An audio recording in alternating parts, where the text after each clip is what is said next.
she, I see she's here. I'm sorry. Yeah, there you go. Yes, sir.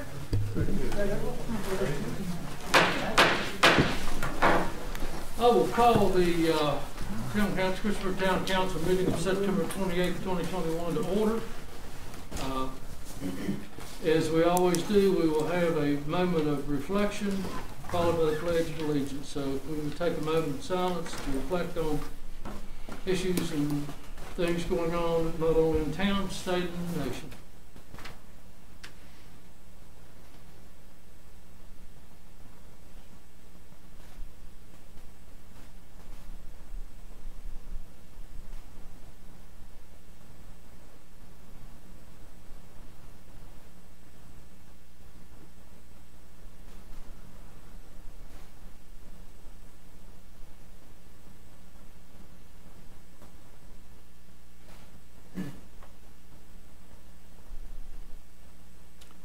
Thank you. If you will now stand and join me in the pledge, I'm going to ask Vice Mayor Sam Bishop to allegiance to the flag of the United States of America and to the republic for which it stands, one nation, under God, indivisible, with liberty and justice for all. Thank you. Are there any adjustments to the agenda? There was an item under the billings. Can we separate that from the rest of the agenda? We can do that when we do into the consent agenda, but there is an item. Okay. That agreeable, council will take it up during the consent agenda.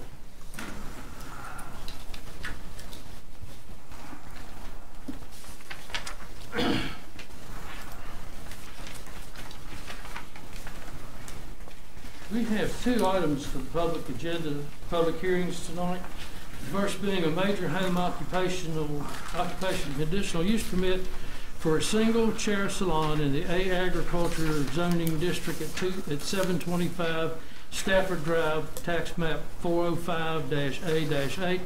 Property is designated as residential on the future land use map 2013 comprehensive plan. Is there anyone here that would like to address this issue? If you would, give us your name and address. Thank you. Hi, my name is Amanda Music, and I will be the one that's asking for the conditional use permit for the single chair salon at 725 Stafford Drive. I've been doing hair in the town of Christiansburg for over 20 years, and just wanting to be home with family within all the regulations in the first 5 that were stated through the Planning Commission. And if there's any questions, there will be a separate entrance and exit. It's adjoined to our home, but it will be a separate entrance exit for the clients, and it'll be within the operating hours of 8 a.m. to 8 p.m. as that's give or take. Yes. And all the parking is, what did you say the driveway is? 200 feet. So there's plenty of room for people to park where it won't be on the main road or anything like that. Okay. So. Is this by appointment or what? Is this by appointment or walk-in? Yes, sir. Appointment only. Okay. Any other questions or comments? Did the Planning Commission have any concerns? No, I paused. I didn't see anything on the Planning Commission. No. No, they really didn't. They did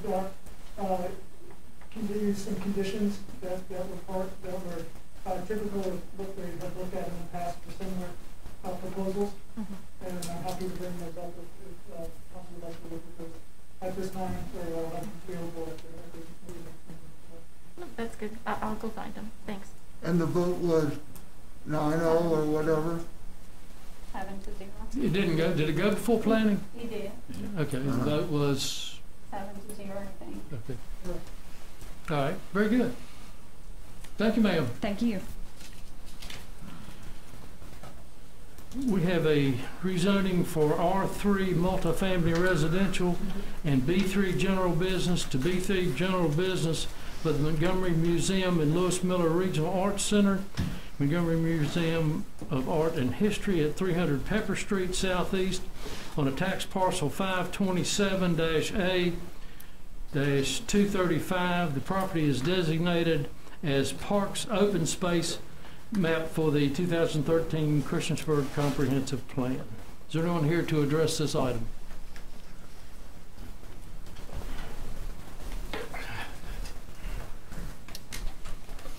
Good evening, Council. My name is Casey Jenkins. I'm here to represent the museum for the request of rezoning the parcel in its entirety to B3 with the intent that we could lease that space next year. So changing what is currently R and B and making that categorically B3 for leasing purposes. Happy to answer any questions. You ran off awful quick, Casey. In and out. Question for you. Casey, we have questions. Casey. Yes. Yes, ma'am. Where will the parking be for the property? It is going to be just street parking. There's a driveway, but the museum currently uses it just for street parking as well. So public parking on the street is what will be available on that property. And have you discussed with Andrew or any of our departments and see if there is an ability for us to provide a couple of street parking spots on the street, or is that almost impossible because of the way the curve goes? That has not been discussed at this point. This did also go before Planning Commission 7-0, and they brought that concern up as well and seemed to be satisfied with future use to be only with street parking at this time.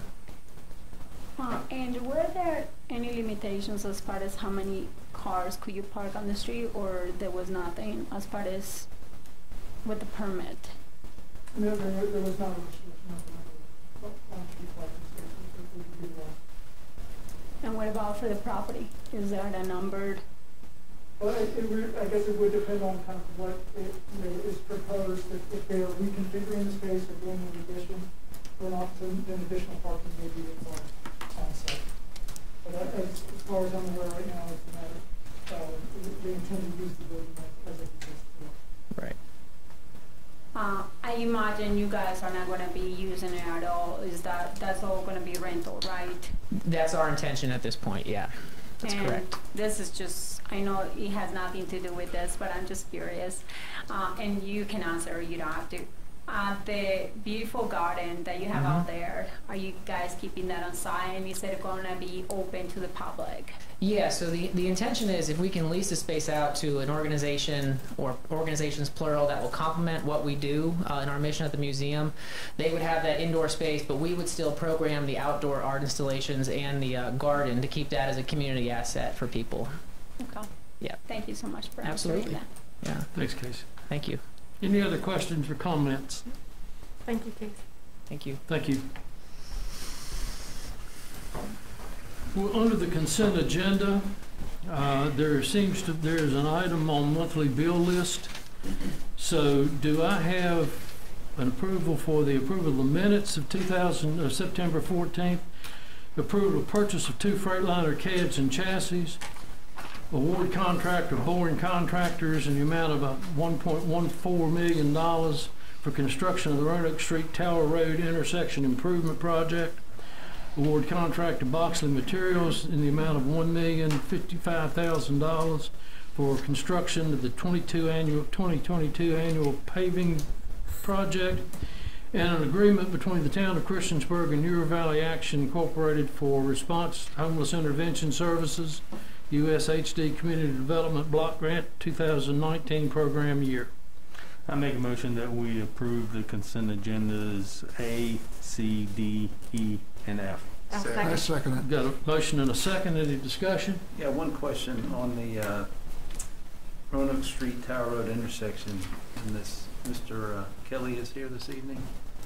What was that thing come in pretty good estimate, or did it come in within It was very close to the engineer's estimate, so it came in very close to the engineer's estimate.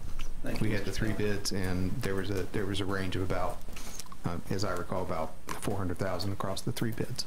But you're satisfied. Okay, thank you, Mr. So Kelly. that is state funding, is that correct? 50% of it is a matching grant? Yes, Mayor, it was. It was 50-50. Very Thank good. you, Mr. Kelly. Yes.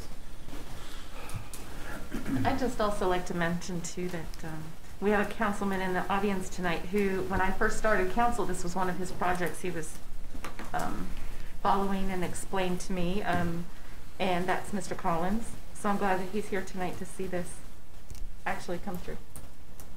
Thank you. Thank you. Okay, so I have a motion and a second, and we've any further discussion? Madam Clerk? Yes, sir. Councilman Bishop. Aye. Councilwoman Hicks. Aye. Councilman Hubbard. Aye. Councilwoman Sacks. Aye. Councilman Showalter. Aye. Councilman Stipes. Aye. That is 6-0, thank you. Monthly bill list, Ms. Hicks, you had a question? Yes, so when I see the bills, it seems like in the last bill cycles that this has come up on the monthly bills, we have changed, it looks like we have changed the way, like for example, Gates Flores is going into the bills. It's coming out as a special revenue fund. Can you explain that to me, and why is it there, and why is it not with the older bills that we pay for the town? Is that something that we're using as from a rescue plan, or we're paying, how's this money? Can you explain that to me? What was the company? If you're on the, Gates, okay. if you're on the monthly bill list, with their first total, those are what we call the tenth of the month bills. They wait for council approval to be paid. And then there's a section for all of those bills that are paid for out of the special revenue fund. Sorry, let me take that off. And the special revenue funds consist of like county fire operating, rescue operating, EMS, third-party bill pay, police officers fund, traveler's aid, or a grant program of some sort. Those will come out of those special revenue checking accounts. And so they're listed separately. And then the last section is the bills that get paid to ensure that they're paid on time, or, you know, their billing process is such that, you know, like the electric bills and phone bills and stuff like that have to be paid by a certain date. We don't want to cut our own electricity off. So a lot of those bills are already paid when they come to you in that bill list. That's the last section of bills, and then they're all totaled up. Is there any way that we can put like the bill specifically just with the normal bills instead of being a special revenue fund bill? Well, they come out of separate bank accounts, which is why they're done that way. Otherwise, it gets too hard to keep track of them all. I mean, I can add it, they're all added in total. It's just where they're getting paid from. They're getting paid from different checking accounts. The reason it might be basically charged to a different department, and like special revenue might be, say, like the citizen support group for rescue, might be one special revenue fund group. Correct? Citizen support group. But county operating funds, that's a separate pool of money. They have a separate bank. Police officers fund, traveler's aid fund, they all have separate checking accounts. And their funds are their funds. They can only be there. So we don't mingle that with the general fund. And I can add them to the end of the general fund, but I still have to track them. Okay. Thank you. Any other questions? Do I have a motion? I'll make a motion to approve item B under the consent agenda. I'll second it. Motion and a second. Any further discussion? Madam Clerk? Yes, sir. Councilman Bishop. Aye. Councilwoman Hicks. Aye. Councilman Hubbard. Aye. Councilwoman Sacks. Aye. Councilman Showalter. Aye. Councilman Stipes. Aye. That is 6-0. Thank you very much. It closes the consent agenda. Under introductions and presentations, I'm going to walk across the room here for a second. We have 6, possibly 7 firefighters here that we would like to recognize. And I'm just going to kind of take this thing over.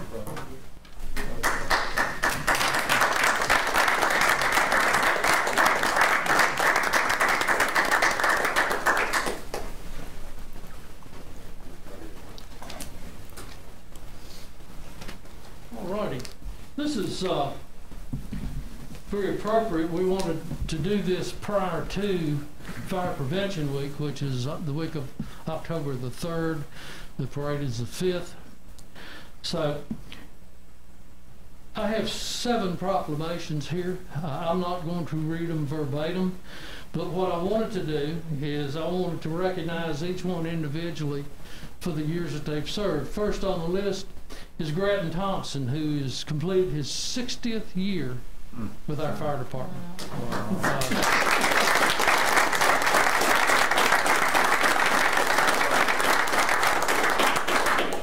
Congratulations, Tim.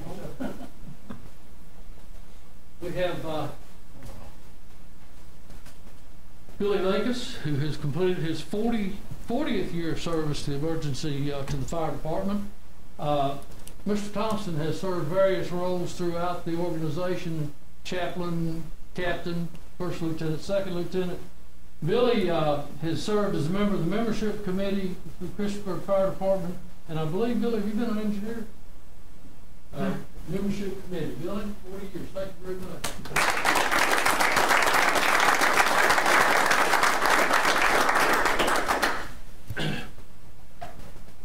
His next 40 years of service,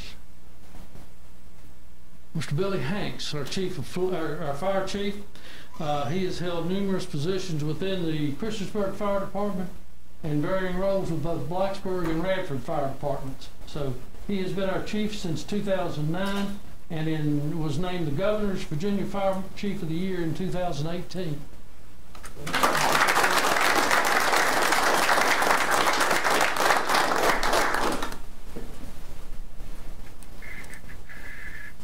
I believe Link is not here tonight. Link Shepard is celebrating 20 years. He's called out on duty. He works for a towing service. Had a pretty good accident on Route 8. Nathan Brubaker served 10 years in a variety of emergency service roles, including engineer, and he's also served as New River Valley and other capacities of the Southwest Virginia Firefighters Association. Nathan?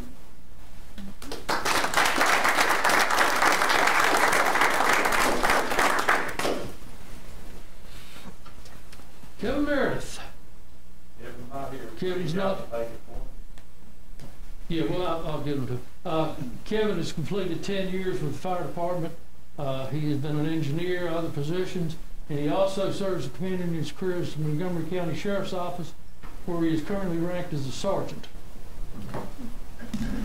And last but not least, Danny Wilson, 10-year service.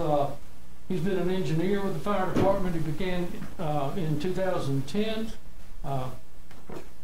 He has a strong commitment to the community. Are you a 911 dispatcher? So he works for the dispatch service also. So, Danny?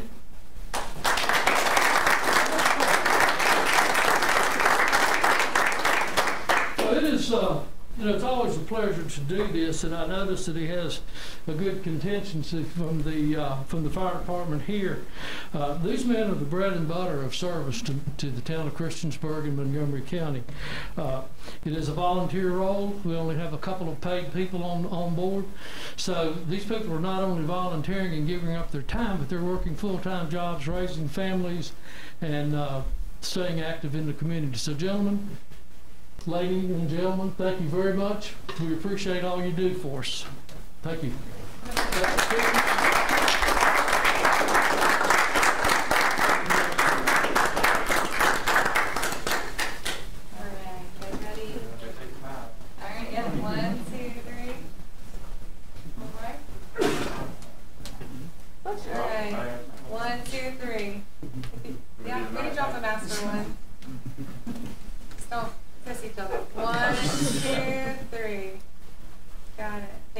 Thank you. Thank y'all. Thank you, Mayor. Yes.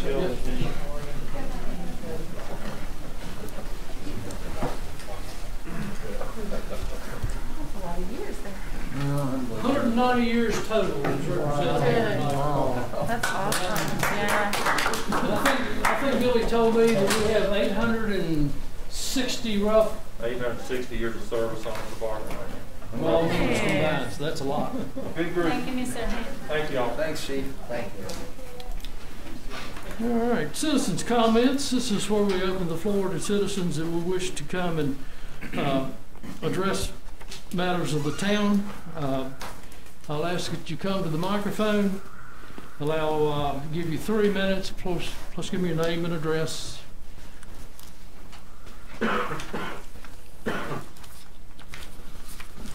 Hi, folks. It's a pleasure to speak to you folks tonight. Harry Collins, 450 Tower Road in Christiansburg. And I'd like to say I'm here to represent myself as a citizen. I'm not here to represent a group or anything such as that. Let me read from the Code of Virginia, the regulations on political campaign signs.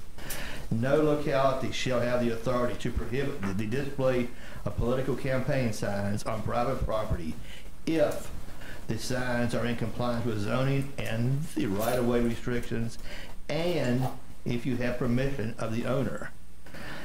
Okay, I have gotten many calls, complaints about Miss Hicks putting signs up without asking people.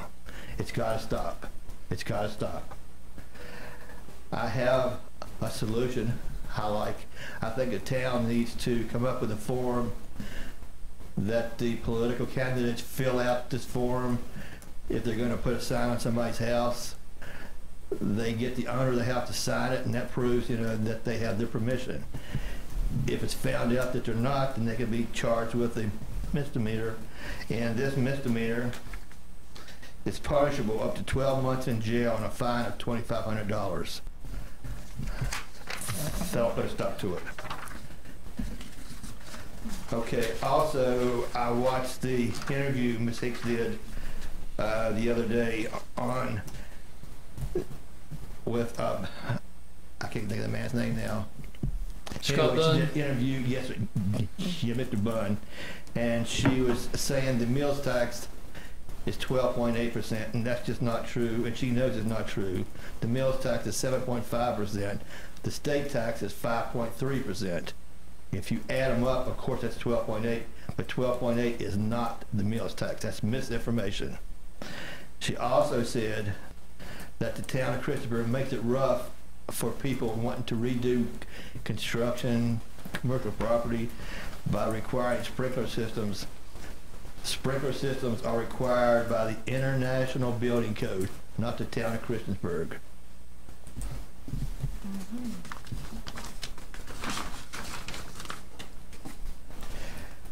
Going back to the meals tax, the reason the meals tax is so important is the meals tax is the horse for the town to earn the cash to to maintain the town, to run the town. We can drop the meals tax.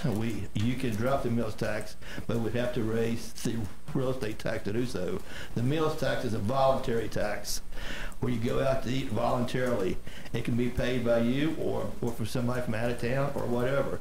If we raise the real estate taxes, that affects everybody in town. Everybody. Okay? A minute. Okay. I'm finished. Thank y'all very much. Pleasure to see y'all. Thank you for the traffic light. Thank you. Is there anyone else here to address council? Can I comment on his, No. okay. We will close public comments. We will move on to street committee reports. Our committee reports, Mr. Stipes and Mr. Bishop have a street committee report and recommendation. Boundary line adjustment, lots 3 and 4, Craig Mountain, Section 2, tax parcel 528A-97, situated on Tomahawk Drive Southeast and Flint Drive Southeast. Very simple plat review this evening. We actually had a plat probably 6 months ago in the same area. There's been some changes to the developer's plans, but simply put, this plat you're looking at reconfigures 3 lots into the same number of lots, 3 lots, with the lot lines being adjusted to sort of balance the size of the parcels. They will act the way the parcels were. About 80% of it was just one big parcel. So the developer has proposed this and reviewed it with staff, and it's more in keeping with the character of the neighborhood, making 3 large lots instead of 2 really small lots and 1 mammoth lot. So without going into details that the street committee did with the staff's review, again, there are 3 lots there today. There will be 3 lots if the council approves the plat as shown here. And basically the 2 smaller lots are front on Tomahawk Drive, right? There were 2 smaller lots, and they're being made larger, sort of cutting into that very large lot in the back. So 2 lots will be accessed off of Tomahawk, and one of those, the upper right-hand corner parcel, will be accessed off of Flint Drive with the right-of-way that's there today. So the staff has reviewed this with the developer, and the street committee reviewed it with staff and recommends approval of the plat as presented, and that recommendation is also a motion to approve. I'll second. Get a motion and a second. Any discussion? Any comments, questions? Hearing none, Madam Clerk? Can I ask you one question? Is that the property that is at the very end of Tomahawk? I'm just trying to, that one that is an empty lot? The very end of that drive? Yeah. Yeah, and there's an existing lot here that is actually under construction right now. And then there is a larger lot, which today exists right here. And they're reconfiguring it so the lot would be here. And they intend to go on that lot with access to. But I imagine they don't have to come to the public commission, right? The planning commission? Correct, I mean, this is a by right subdivision. Okay, thank you. The zoning is R1, so they're not requesting any change to the land use, just the boundary lines. Okay. Thank you. Any other questions? Madam Clerk? Yes, sir. Councilman Bishop. Aye. Councilwoman Hicks. Aye. Councilman Hubbard. Aye. Councilwoman Sachs. Aye. Councilman Showalter. Aye. Councilman Stipes. Aye. That is 6. That's it, Mayor. Thank you. Thank you. Discussion and action by mayor and council. A rezoning request by Deerfield Home Estates LLC to rezone tax parcel 496-A-68 and 73, total 4.71 acres, from agriculture A to 2-family residential, R2 to single-family residential with conditions. Proposal was revised to construct 26 family detached dwellings. The property was designated as residential on the future land use map, the 2013 comprehensive plan. We have 2 weeks ago, we had 3 comments, public comments. We received another public comment on the 24th from Kim Dowdy, who basically is asking, urging us to vote against adding these homes to Wade's Lane. She has a myriad of reasons for this. Ms. Hicks, you have asked to read this. Yes, please. All right. Thank you, sir. Hey, before you read it, can I put it on the table? I'll make a motion that we approve the rezoning request by Deerfield Home Estates LLC to rezone tax parcels 496A, 68, and 73 from agricultural and 2-family residential to single-family residential. I think it would be important to have this in first. This is just, the one that you're concerned with will be the next one, the conditional use permit. You have a motion and a second. Any discussion on the rezoning? Hearing none, Madam Clerk? Councilman Bishop. Aye. Councilwoman Hicks. Ms. Hicks? Aye. Councilman Hubbard. Aye. Councilwoman Sachs. Aye. Councilman Showalter. Aye. Councilman Stipes. Aye. Okay, so that passes 6-0, and the property is properly rezoned. Conditional use permit request by Deerfield Home Estates LLC for a planned housing development to consist of 26 single-family residential dwellings on property located adjacent to Wades Lane and AG Street, tax parcel 496-A-68 and 73. And I'll make a motion to approve the conditional use permit request by Deerfield Home Estates LLC for a planned housing development to consist of 26 single-family residential dwellings on property located adjacent to Wades Lane and AG Street. I'll second it. Got a motion and a second. Any comments? Well, we're going to read this now, right? You can read it now. This I is think from, we all received it though, right? Yeah, we've all received it. but it was to be read during the last public hearing and it didn't get to be read. That was not the request that came at the last public hearing. This is an upgrade. The one that I think you have an attachment there for original, which was about a half a page. So this is an addendum. It's very much the same information, correct? When I read it, Well, I mean, that's up to you. You go ahead and read it if you'd like. for some reason you won't allow me to look back. I'm allowing you to do anything you want. You have the floor, Miss Hicks. Dear council members, Who's it from and their Mrs. address? Kim Dowdy. I think she lives on Overlook Drive. I'm not. She lives on Overlook, but I cannot open my email address right now because the authentication thing is not allowing me to open it back on, which I have the address It's in not on the there. email? It's on my email. It's not on the paper you have? It's not here, I don't see it. Go ahead, Ms. Hicks. Dear council members, I write to you today as a concerned citizen, homeowner, parent of a Christiansburg elementary student, a school student for the last 3 years CPS, and current board member of the Overlook Court, HOA. Serving as the past president currently and having several as the president, vice president, secretary, treasurer for several years, our property is adjacent to the MCPS owned land, and many of our homes are backing up to the Wades Lane. My spouse and I have owned and resided in our home on Overlook Drive since November 2012. I'm extremely concerned about this proposal and urge you to vote against it. Adding these homes to Wades Lane corridor.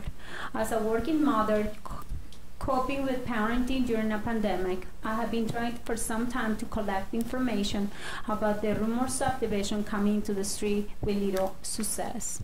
Sorry to state the obvious, but the little tiny print sign displayed well off the extremely busy road is not much of a public service or community consideration to get people to understand or to be aware of what's coming and invest in the public feedback.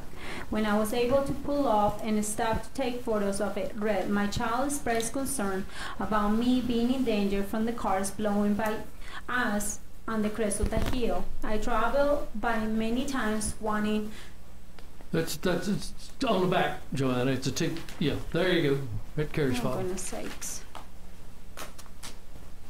This looks like different from the other one. To pull off before I could find a time that wasn't putting the people trying to drop off children at risk. Since I work daily from 9 to 6 and in the morning, I'm bringing my child to school. Several people I know share the sentiment, not bothering to try and stop, simply resigning to the fact that the town doesn't really care what we think. I hope that is not true.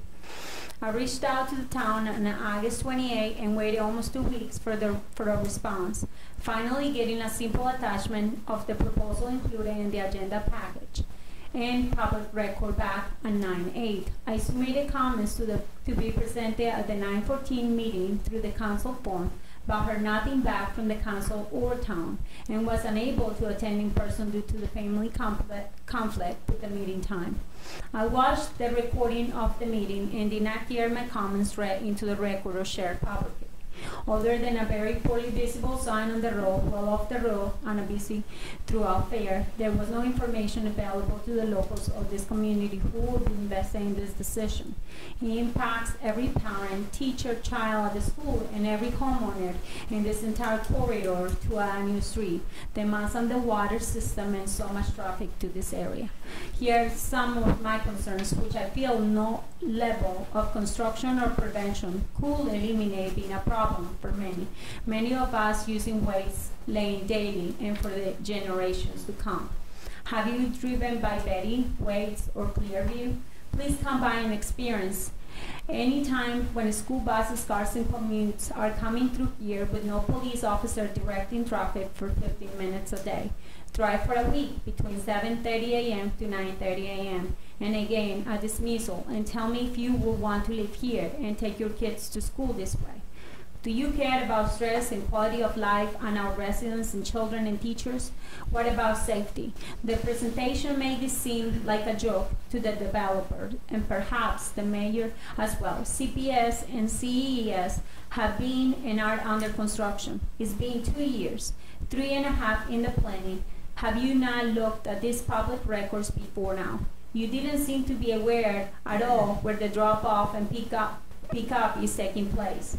Those of us who live here and have been under construction for a great sacrifice for our kids in the town for 2 years, and we're waiting to hear what improvements will be made by the town and MCPS district regarding Betty Lane. Where is that update? Can you share the status of the grant proposal to straighten Betty, a very dangerous curve where everyone will drop off 800 plus children on buses, cars, and food daily? Does the town plan to install sidewalks for our kids on Betty, Waits, Clearview, and the surrounding subdivisions and roads?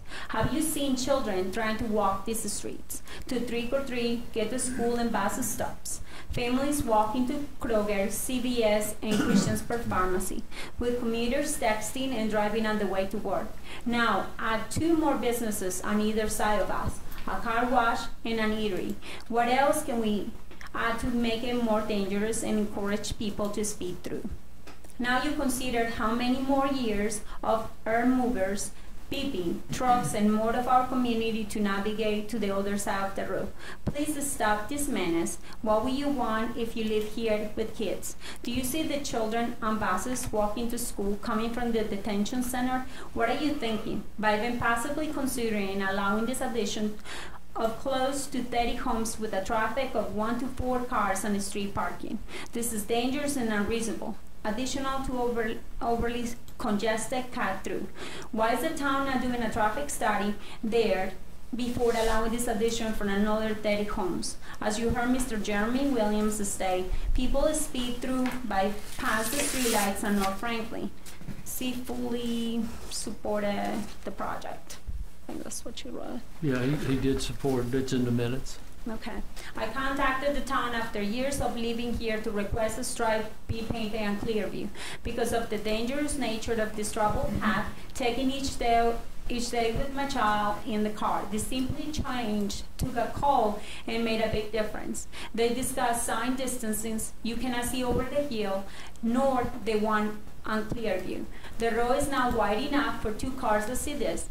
Each day, people going 30 to 45 miles per hour on this road try to pass a line of 10 deep cars. I encourage you to simply ask the crossing guard, police officers, and mail carriers that they think of adding more homes to this road and potentially 30 to up to 100 new cars a day. The presentation on 914 claims water will not be an issue.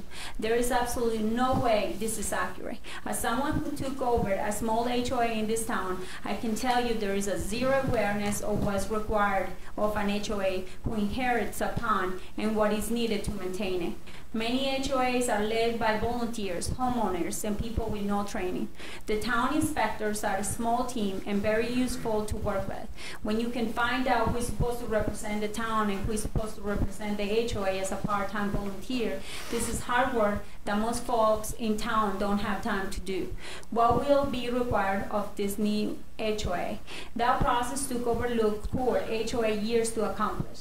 And in the time the pond was able to grow over and we needed to take major efforts to get back to code and build a relationship with the town staff. In a neighborhood of 13.5 13 half are rented, and few care to volunteer for the HOA. Our homeowners have been complaining about water pressure since I bought my home, with little or no improvements made. Then there is the runoff and other water issues for close to a decade, if not longer. There is not enough proper water pressure to address the existing homes on Ways, Betty, Clearview, Reagan, Wimmer, and Overlook now. Many of these homes have been here for generations. With 2 schools on this corridor, many homes, and being flanked by busy businesses, where will the water come from when there is a fire? Where will the water go when there is a flooding, as we continue to see it worsen? Have you seen the runoff from the existing construction at the school? Have you seen the runoff from the recent and developing climate issues? When 3 inches of rain comes barreling down Betty, Waits, and Clearview down onto North Franklin, Radford Road, are you prepared for this? Have you seen the blockages on the sewage systems? Have you seen the damage to the existing? What will you do when the water comes towards downtown and the fire station and the EMS station? I beg you to please look more closely to these matters and imagine for a minute that you live here and send your child to school a CES or CPS each day. Then ask if you think this is a good choice for our town. Or perhaps this is about helping increase income for one state to profit off of a piece of land that should be for 3 to 4 homes, not 30. Thank you, Kim Dowdy. And her phone number in there is and her email address. Thank you. Thank you. Okay. Any other comments? We have a motion and a second on the floor. Any other comments? Yes. I would like to see if those questions can be addressed by our town manager. How about our engineer, and how about our planning groups and all that? Planning, engineering, We or have several everybody experts else. here. Can we have all those questions answered since Was there a nobody traffic- replied to that? Was there a traffic study done? Wasn't required because of the number of units. Okay. What about the water pressure? Water pressure would have to meet minimum standards, which is between 20 and 100 pounds of PSI. That's what's required by health department minimum standards. I don't recall receiving that email several weeks before she sent this one. When you received it, do you see something about the signs, and were we able to address her concerns as far as moving the signs somewhere else? Which, The public hearing signs to warn people about, well, not to warn them, but to let them know that the subdivision was happening. like planning did put signs out. I can't tell you exactly where they put them. I know, but one of her concerns was that the signs were not in some of the places where it was easy for them to be visible to the public. So did we address those at the time? Because I think they're still in the same place. I don't know. Like I say, I guess basically we are required to post the property. It's not specific where on the property it be posted, just basically a visible location. We send certified letters to all adjoining property owners, and we run 2 legal ads in paper. How many properties are adjacent to this property? I'd have to check the files. I can't tell you that off the top of my head. I don't have the list right off the head, but it is about 8, I would say, 8 properties. 6 to 8. Yeah, and then this was actually, this came in earlier in the summer, and planning commission reviewed it. We did, we posted the property, we did the advertising, we sent the adjacent property on the letters, and then the application changed because there was some concerns. The concerns were addressed. It was then at the planning commission level, we advertised, we posted, and then adjacent property on the letters sent again.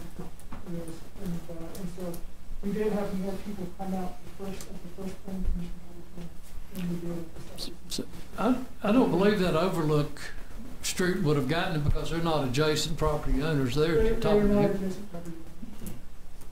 Okay, very good. Do you reply at all this week to her email, or? I forwarded comments on to town council. And you got a copy of those that I mentioned last week, and I mentioned at the meeting that there were 3 comments, and I suggested to council, I asked them to reread them and make sure they understood what we were looking at, and then Ms. Dowdy sent a second one in.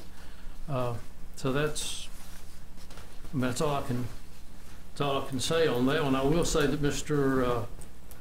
in the minutes, Mr. Williams did say he had no issue with the development, but he did say he would like to see a three-way stop at Wade's Lane for everyone coming in both directions, which is something I think that we can address. And that would go to slow the traffic down. Any other comments or questions? Just to make a brief comment that by the time a decision or a recommendation reaches us, it's been through a pretty rigorous review by the Planning Commission, and when you have unanimous votes on any development, but especially a larger type development, and I put this in the medium to large size development, the fact that it has 9 of our designated people with different backgrounds that are satisfied after a process, revisions that we've heard and so forth, that is a pretty good vetting. And from time to time, in 15 years, I've voted against the Planning Commission recommendation, but when it's unanimous, that makes a pretty strong statement. So I just want to say that this has not happened in a vacuum. A lot of these questions have come up and been addressed through the Planning Commission, through the planning process, through the revisions that the developers made, and it sits before us with a unanimous recommendation from the Planning Commission. And I did notice going up Betty Drive this afternoon, up by the 2 schools. Looks like work is getting close to being completed, and I do think they said they were going to reroute all this pickup and drop off stuff once they're done. That's going to be oriented totally differently with the development plan. No, but I do think that our replies to citizens are important, mostly from our departments. Did you reply to her? I'll have to put you on the spot. Did you reply to her? I replied to her, okay. And I Do we said have a we copy of that received that, email? and I forwarded that to Randy. The traffic study and things like that, should have been something that, for example, if it wasn't required, it should have been something that should have been answered. I did forward the email. You received that from me too, right, Randy? I did get a copy of the email. Okay. And you still didn't reply, correct? I did not. There were a lot of, obviously, very long letter, and it already had a recommendation from Planning Commission, I believe. Yeah, but I think it's still, even if we get recommendations, that is still important to If you'd like me to get back to Mrs. Dolly and let her know that no traffic study is required, I'd be glad to do that. That would be awesome. Okay, Thank very you. good. Any other comments or questions? Madam Clerk?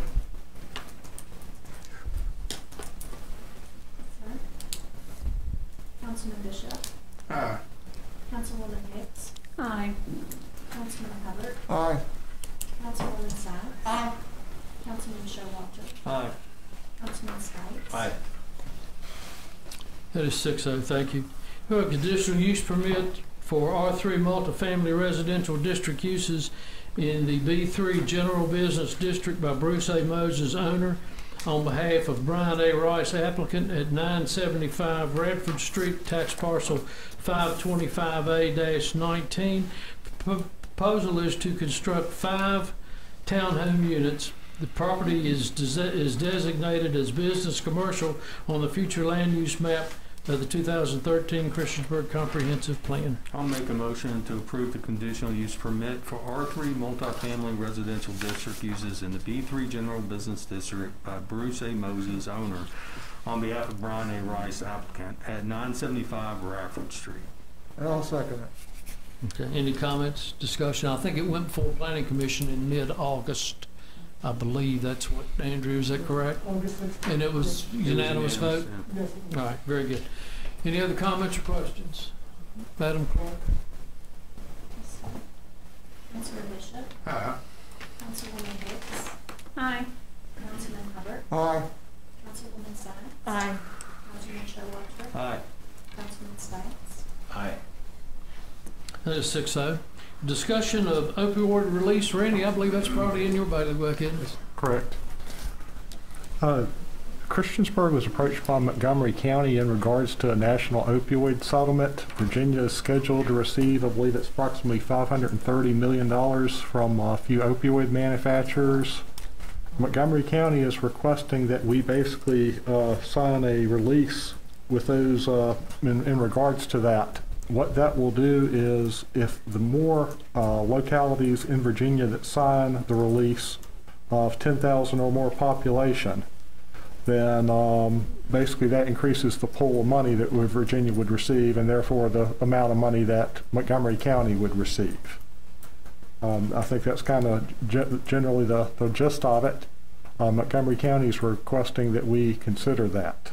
You don't necessarily have to make a decision at this council meeting, but it's not costing us any money and stuff, right? It wouldn't cost us any money. But we're not getting anything, we're not getting any money out of it unless they have determined there's going to be some type of a, I mean, it's county, but, I mean, I think all of our police departments in Blacksburg and Christiansburg and Montgomery County deal with these issues now. Is there any thought of revenue sharing once they get the money, or have they? It can be used for basically three things, I believe. It can be used for court systems, treatment programs, and law enforcement are the three things that it could be used for. Okay. The county did say there's some possibilities of some type of partnerships between sheriff's department and police departments, our department and Blacksburg's police department in that regard. Okay. When they were talking about this at the county meetings, it seemed like a very positive thing for us to join. Is that something that, like Mark season, I think you wouldn't have a problem with us joining this, right? Reed, is there any detrimental blowback on town if we agree to this? I don't think so. We haven't seen the document itself yet, but I don't know of any issues for the town. So are you suggesting if we decide to act on this tonight, we would act on it subject to seeing the plan, or? I was actually expecting a document end of the week, but I didn't receive it. Like I say, you don't necessarily have to make a decision on this tonight, and I would probably rather you have some type of document in front of you to base a decision on. So, and I imagine Reed's gonna get to see it before. So correct. So is that we table it? Mr. Broughton sat in on the meeting with myself and the county. I have a motion to table. Do I have a second? I second. Motion and a second to table. Any discussion? You know, opioids has sort of taken a back seat with COVID, but it's still a tremendous problem in Southwest Virginia. And I'm not sure the number, 72,000 or some tremendous number, Chief Sisson maybe know the numbers better than I do, of people who are affected by this disease.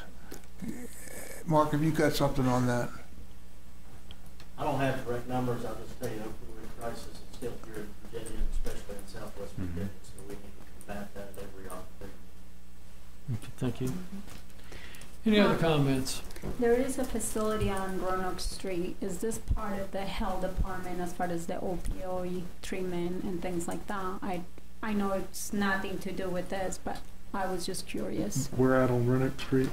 It's close to the, if I'm not wrong, it's close to the Cunham house. I believe that is a private treatment facility. Private entity. Okay. I'd appreciate a recommendation from staff after, I mean, yes. We depend on you as the subject matter experts. Probably the top three are right here. Okay. But if we act on the next meeting, I would act favorably with your recommendation. Very good. When I was listening to those meetings too with the county, Mr. DeSarve, it seems like they are expecting quite a bit of amount of money from this, so okay. Maybe a positive thing for us. Madam, if there are no other comments or questions, Madam Clerk, would you call for a vote to table? Yes, sir. Councilman Bishop. Aye. Councilwoman Hicks. Aye. Councilman Hubbard. Aye. Councilwoman Sachs. Aye. Councilman Showalter. Aye. Councilman Stipes. Aye. There's 6-0, thank you. The Aquatic Center contract with the City of Radford, Ms. Caldwell, are you here to address that, or are you just, okay?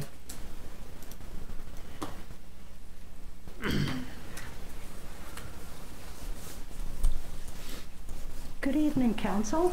I haven't been in front You of can you take for a your while, mask so off it's if you great want. to see all of you again. So it's time to renew the Radford contract, and I thought it would be important, I think we have a document that Andrew will pull up, to kind of show you what the city of Radford has done for the Aquatic Center along the way.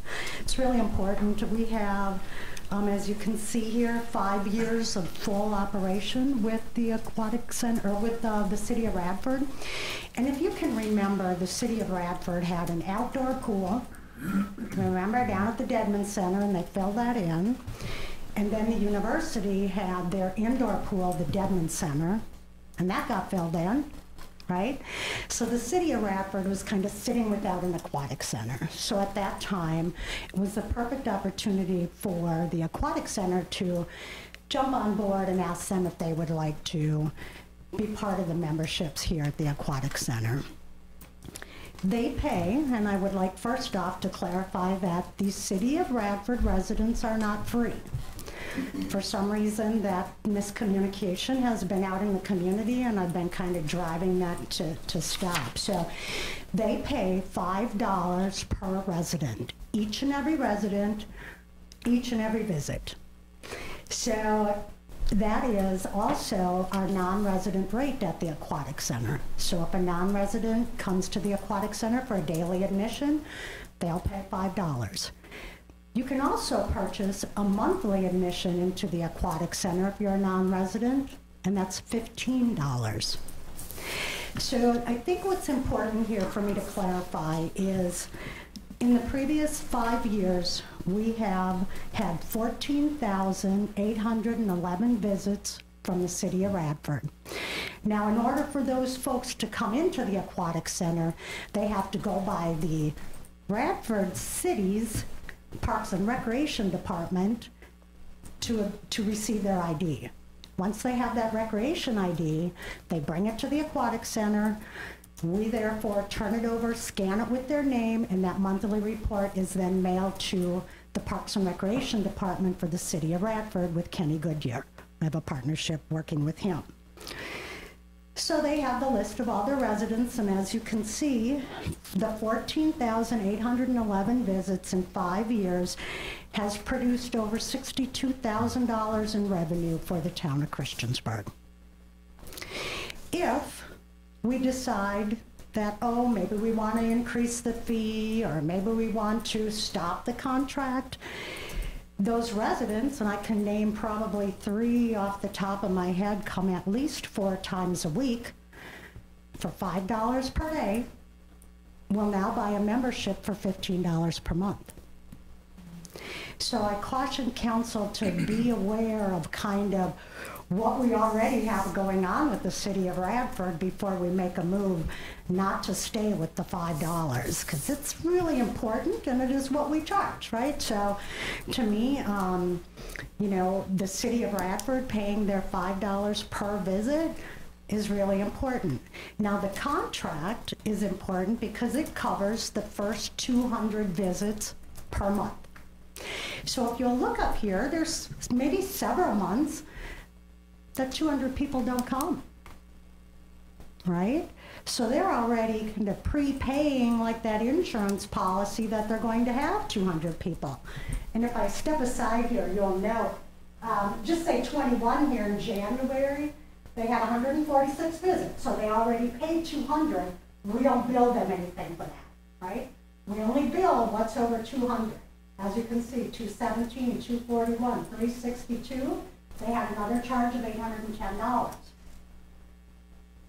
This is an amazing contract. It may sound like just pennies, and it may be something we want to do more, but I caution with the meta, I guess it's a metaphor, be careful to bite the hand that's feeding you.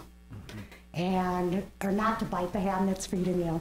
So, it's an interesting scenario when you look at it this way, and I understand if it was a different time and, maybe not COVID stuff going on, maybe it's time to go in for more. I'm not sure, but, I would like for council to think about what you would do if the tables were turned.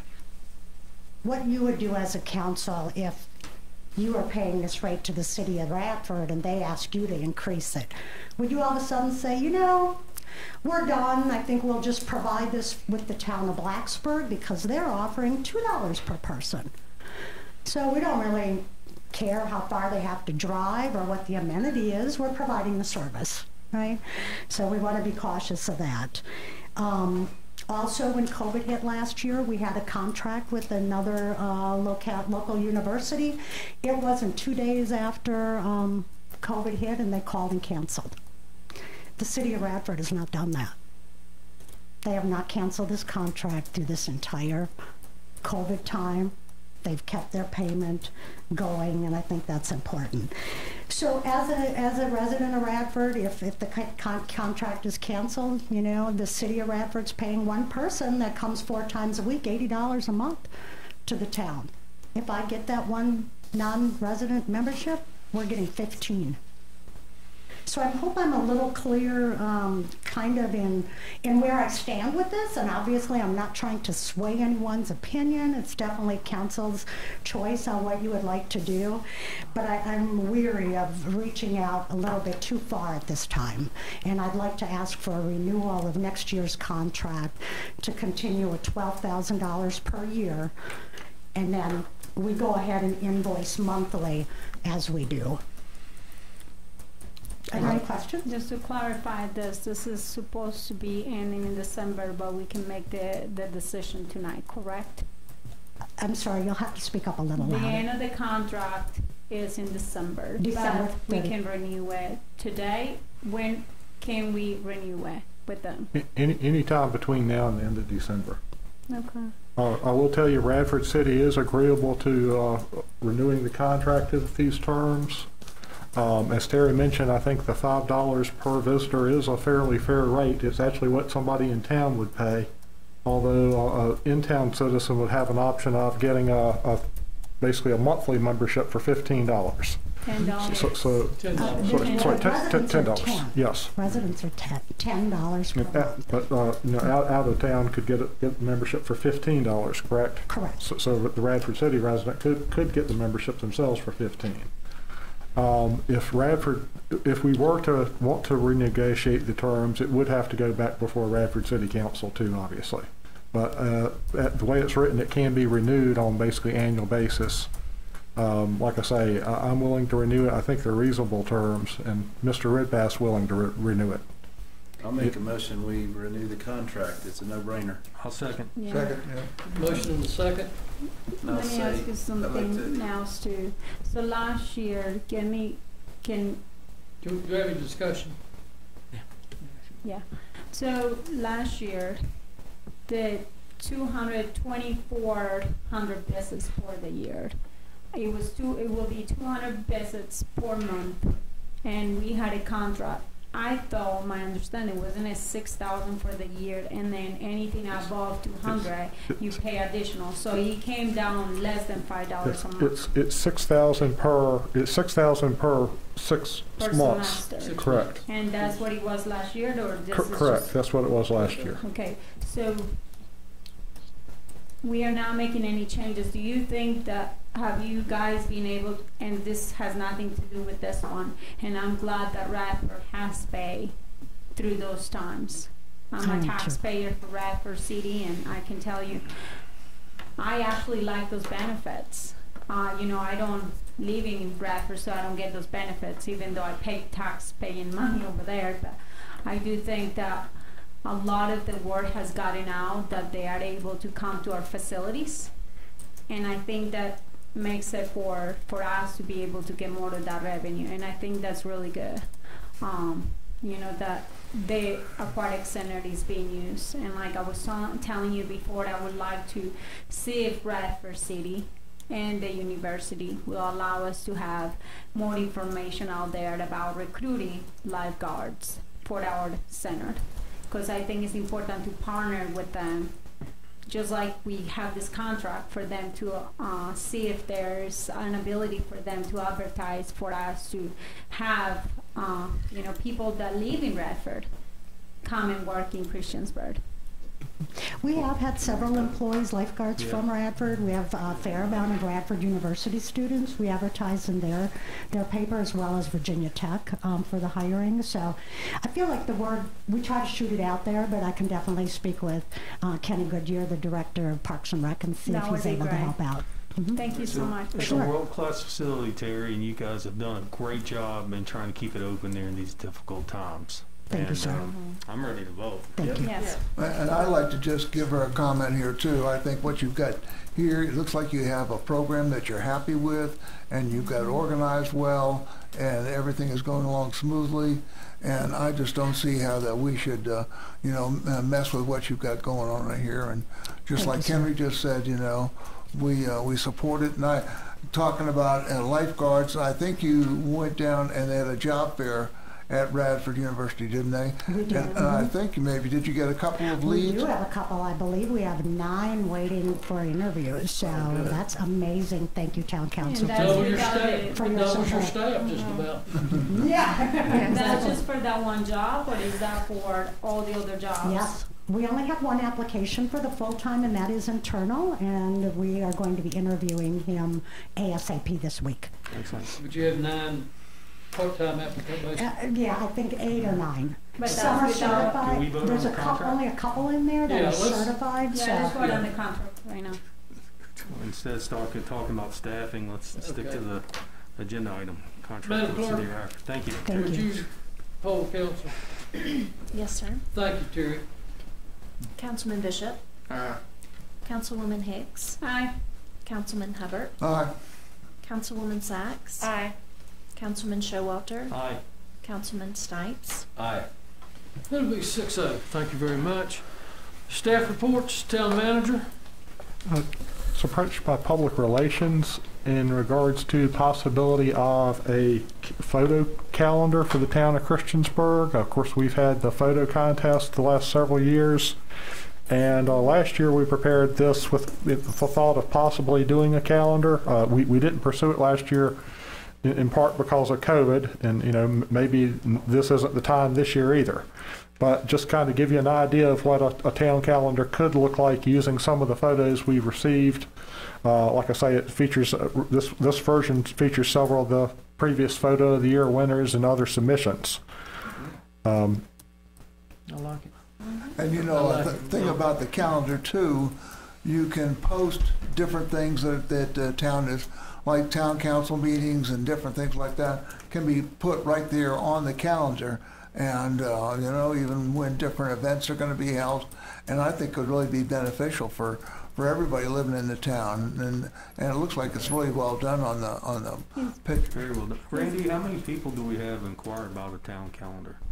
I can't say that we really get a lot of inquiries about it. So is this per purchase? It would be a purchase, and it's not, I'm not necessarily sold on doing it. Just to give you a cost idea, we did do, I guess, cost estimates. Probably about the cheapest version that we could have done is the saddle version with 1,000 units for roughly $4,000 with that first quote. That would be the cheapest, that we found.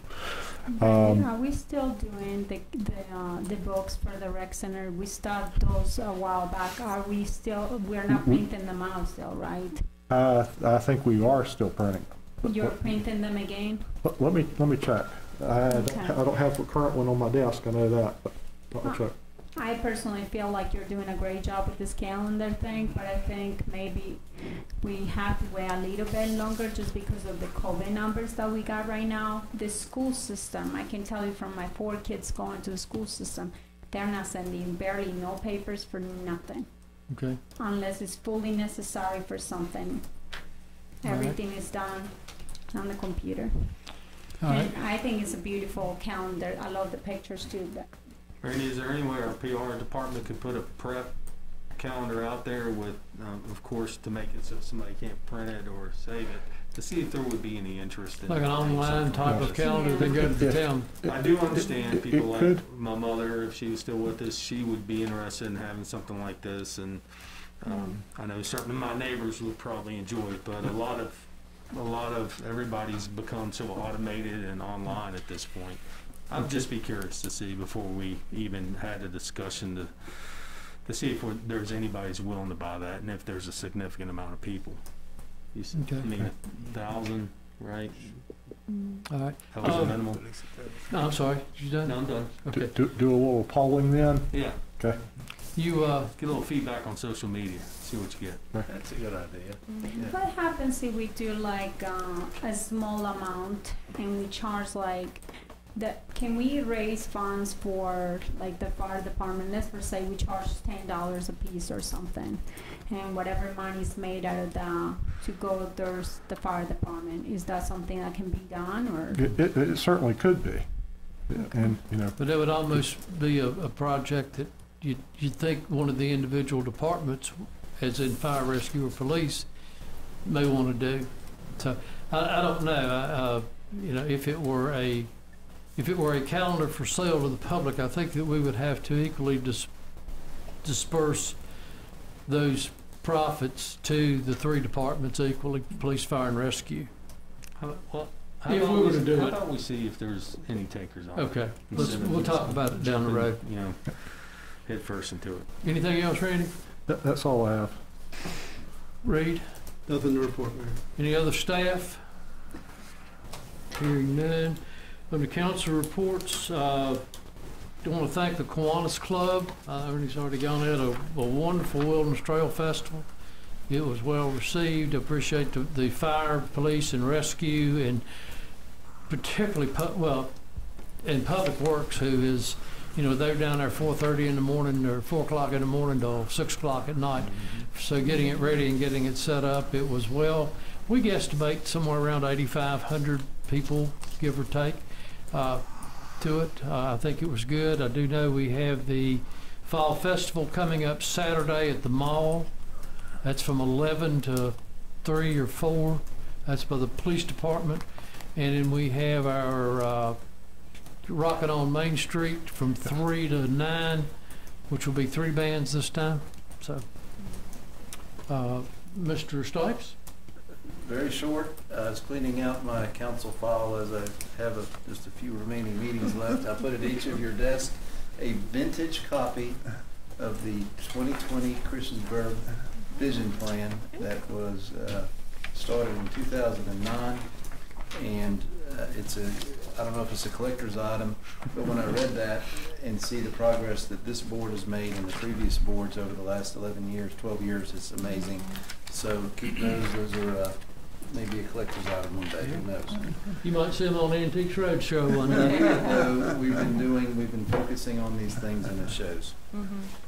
Over a decade. Mr. Showalter? Nothing from any of my committees. I just, I guess, and I would like council to correct me if I'm wrong, not on this, but the League of Women Voters is having the Christiansburg candidate for town council forum this Saturday, October 2nd at 11 a.m. And then, of course, the mayor, which 3 of our members here are running for that on Sunday, October 10th at 3:30 p.m.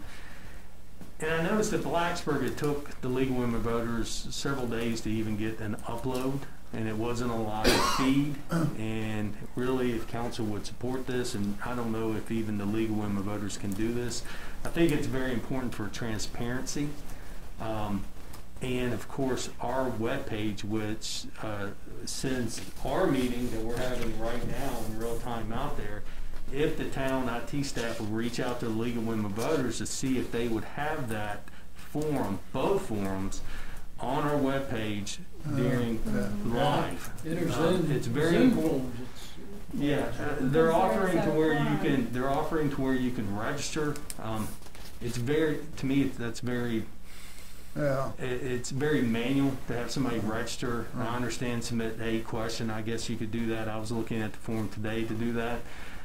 But, I mean, anytime you can make it easier for people to find out what each candidate's about, and we've already got a conditioned group, and going to our webpage, viewing it, it would just make it so much easier. And I would like to know what their feedback is. I'm sure there's some way our IT could work with them to have those both forums on our social media web pages going on in real time. So and a recording of it, so if a citizen can't see it on Saturday, that's sort of a strange time, or Sunday, then they can always come back and watch it prior to going in and casting their vote. It's very big for transparency. You really got to dig to find the black screen. And correct me if I'm wrong, but it took me a while to find it when I was looking for it myself, and it was just posted a few days ago. Okay. Could I get support from council on that? Yes. I think so Yes. too, mostly since I guess one of the points that you made, you are right, there's 3 of us that will be in that forum. It will be about town politics and elected officials making statements and comments about the town of Christiansburg. Is that something we probably have to put in the calendar of Christiansburg, Yes. talking about the fact that we are going to be having a meeting? As far as the, We'd advertise it as the forum, as a quorum, okay. As- Just although we're not being. candidate forums. I mean, there is 3 of us. Are we all on board with that? Yes. Yes. Randy, can you check into it and then get back to Yes. us and let us know what they said? Yes. Thank you. It'll be pretty quick. Mr. Are you done? I'm done. Mr. Hubbard? Yeah, Henry, I think you have a really good idea there. And I really was looking forward to coming to both of the debates. And then when I heard it was going to be done by Zoom, it just takes so much out of it, really. And by doing it your way there, it sort of gets us back into the loop. And so I appreciate your idea. I have 2 more things. I think everybody, since we've had some talk about the fire department today, I think everybody probably received a letter from the fire department, and they were looking for donations. And I would hope that people would do that. But the thing that really did something for me was that they stated that last year they answered 849 calls, and that this year it was 967. So they went up over 100 calls this year. And they said too that even with this increase of the number of calls, that the response time was improved by 56% to 6.46 minutes. And I just thought that was outstanding. And I know everybody who is watching this tonight, sometimes we don't appreciate what the fire department does until our house burns up, and then we see how the importance of it is. And maybe a donation a little bit to help out and to keep them going is the right thing to do. I've talked several times lately about COVID, and I think it's proper to just keep going and talking about COVID until we get more people on board. This morning I saw in the paper some comments by the government. And I want to say I have a friend who works at Carillion in the ER department, and she said she and the other nurses are overrun right now, and a lot of them are even think about quitting because of the numbers of people coming in and how many of them are coming with COVID who didn't take shots, And she even mentioned that there was a person who had a heart attack and had to wait out in the corridor until they could find some place to open up. So, I think Montgomery County, Chief Sisson, you can maybe help me out on this, but I think Montgomery County is still sitting at around 63%. But I want to just say what the governor said, and I thought this was a good point. He states that patience is wearing thin among those of us who have chosen to get vaccinated and want to return to a normal life. And that's what I think. I know I do want to do that, and people need to jump on board, and so we can work this out. Mark, do you have anything to add to that? No, sir, I don't believe I do. All right. Thank you. Thank you. Mr. Bishop? I don't have a thing. Ms. Sachs? All my topics have been covered, thank you. Ms. Hicks? Yeah, I'd just like to remind everybody of the fall cleanup starts from October the 2nd through October 15th. Also, I would just like to make a comment about Randy, can we please work on the volunteers page with our relations and see if we can try to get some momentum in there and see if we can come up with ideas of what benefits we can give to volunteers to come and apply.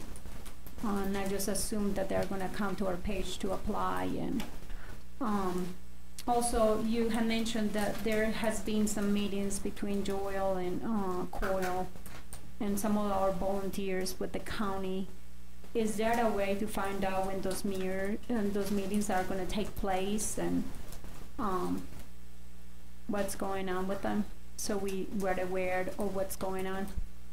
Which exactly meetings are you talking about? They have like emergency services. Yes, about the benefits. They did have a kind of a working group of the kind of administrative and from various the rescue and fire departments, and that's throughout the county. That is, like I say, that's really just staff included in those meetings. So is that like a monthly meeting, or when do those take place? Well, I think this was specific in regards to benefits for volunteers.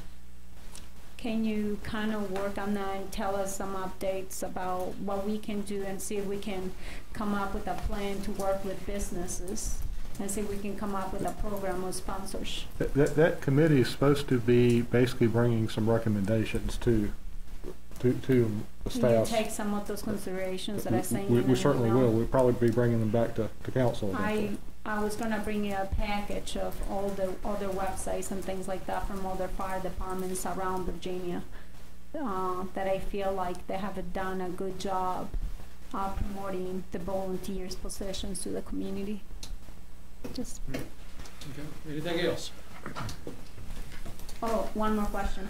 Can we bring out to the next meeting and see if we can come up with a plan as far as charges for permits to make it more? I feel like there's a lot of work that gets to be done by the town and our employees for some permits, and it's about the same price that you're charging for the others that are just coming to do simple things.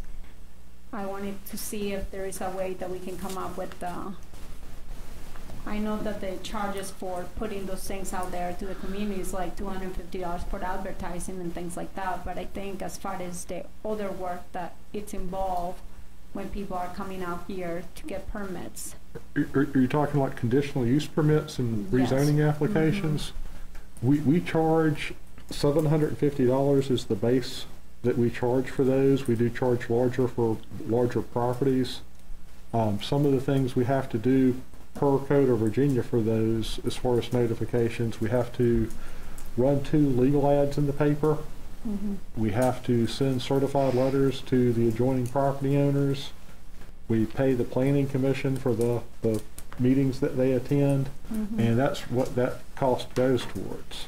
But it seems like some are paying a lot more than others just for about the same amount of work. It's a standard amounts. Like I say, it is based on the size of the property, and that's in part because of the number of letters that we have to send for larger properties. But 700 is the minimum. I would suggest, since we have a new council, or at least half of council coming on board next year, we wait. And Joanna, it's a valid work session, not something you do in a formal setting. We'll never be able to touch or ask the questions that we need to in a formal setting like this. That's what a work session is for. It would also be a good education experience for the new councils who come on board in the summer, unless the majority of council right now wants to put it on the agenda and talk about it at the next meeting. Okay. We usually address those during the budget session and the planning, and that's when they come up with the recommendations for fees and stuff. Well, then it's perfect. We have a work session in January with everybody, especially the new council, and we understand why these fees are charged, what they're charged for, and then if the majority of council wants to instruct Randy and Val to adjust those, that way they can put that into the new budget that they propose to us. And I don't think that there's, I mean, I don't think we're making any money off of those permits. That's correct. because- That's not really the intent. Oh, no. When we came up with those fees, all honesty, we were really just trying to cover basically general cost of the public hearings. You had to do 2 ads, you're looking at $600 or $700. No, probably not that much, but probably $250 for the ads. The certified letters are around $6 each, but some properties you might have 20, 30 adjoining properties. Paying planning commission, each meeting, $25 a person for each meeting. And there's at least 2 meetings for each public hearing. Okay, very good. All right. Mr. Bishop, do you have your document there? I do. Is there any other business to come before council? All right. It's Mr. my Bishop? turn. I also move that the town council into closed meeting as stipulated in under Code of Virginia 2-2-3711A3 for discussion or consideration of the acquisition of real properties for a public purpose or of the disposition of public held real property where discussion in an open meeting would adversely affect the bargaining position or negotiation strategy of the public body. The closed meeting has been held for discussion of potential acquisition of property in the downtown area. That is a form of a motion. Second.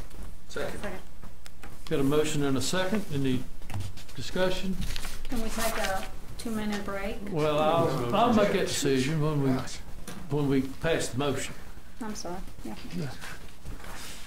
Madam Clerk? Yes, sir. Councilman Bishop. Aye. Councilwoman Hicks. Hi. Councilman Hubbard. Aye. Councilwoman Sacks. Aye. Councilman Showalter. Aye. Councilman Stites. Aye. That is 6:00, and we will take about a 3-minute break to close to empty the room. And stretch our legs and go to the little council person's room if we need to.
The town of the town council of the town of Christiansburg meeting in closed meeting to the best of each member's knowledge, discuss only the matters lawfully exempt from open meetings requirements by the Virginia law and only such matters as are identified in the resolution to enter into closed meeting.